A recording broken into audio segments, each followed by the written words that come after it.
வானத்தை போல சீரியல் முடிய போறத பத்தி ரொம்பவே உருக்கமா இந்த சீரியலோட ஹீரோவான நடிகை ஸ்ரீகுமார் சில முக்கியமான விஷயங்களை சொல்லியிருக்காங்க. அத பத்தி தான் நம்ம இப்ப இந்த வீடியோல தெளிவா பார்க்கலாம். அதுக்கு முன்ன நீங்க இன்னும் நம்ம சேனலை சப்ஸ்கிரைப் பண்ணாம இருந்தா மறக்காம சப்ஸ்கிரைப் பண்ணிக்கோங்க. கூடவே பக்கத்துல இருக்கிற பெல் ஐகானையும் கிளிக் பண்ணிக்கோங்க. சன் டிவில ஒளிபரப்பாக்கி வந்துட்டு இருக்கிற வானத்தை போல சீரியல் ரசிகர்களுக்கு ரொம்ப பிடிச்ச ஒரு சீரியல். இந்த சீரியல் இவ்ளோ பெரிய ரீச் ஆக முக்கியமான காரணம் இந்த சீரியல்ல ஹீரோயின் தான். அண்ணன் தங்கச்சியா ஆக்ட் பண்ற சின்ராசு துளசி இவங்களோட பாசத்துக்கு பெரிய ரசிகர் பட்டாளமே இருக்காங்க.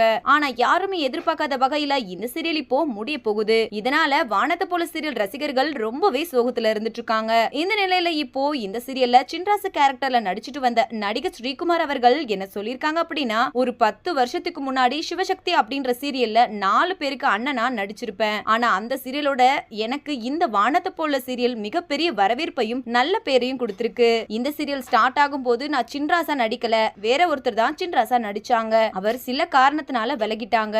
அவருக்கு பதிலா தான் நான் நடிக்க வந்தேன். ஸ்டார்டிங்ல ரசிகர்களுக்கு என்ன கொஞ்சம் கூட பிடிக்கல. போக போக தான் என்ன சின்ராசா அக்செப்ட் பண்ணாங்க. குறிப்பா சின்ராசு துளசிய மக்கள் எல்லாம் அவங்களோட சொந்த அண்ணன் தங்கச்சியாவை கொண்டாடவே ஸ்டார்ட் பண்ணிட்டாங்க. இதெல்லாம் என்னால மறக்கவே முடியாது. ஆனா இந்த சீரியல் முடிய போறது ரசிகர்களுக்கு எவ்வளவு சோகத்தை ஏற்படுத்திருக்கோ அதை விட அதிகமான சோகம் எனக்கு இருக்கு. எனக்கு உங்களை மாதிரி தான் சீரியல் முடியறதுல கொஞ்சம் கூட விருப்பமே இல்ல. இந்த சீரியல் இவ்வளவு சீக்கிரம் முடியும்னு நான் நினைச்சு கூட பார்க்கல.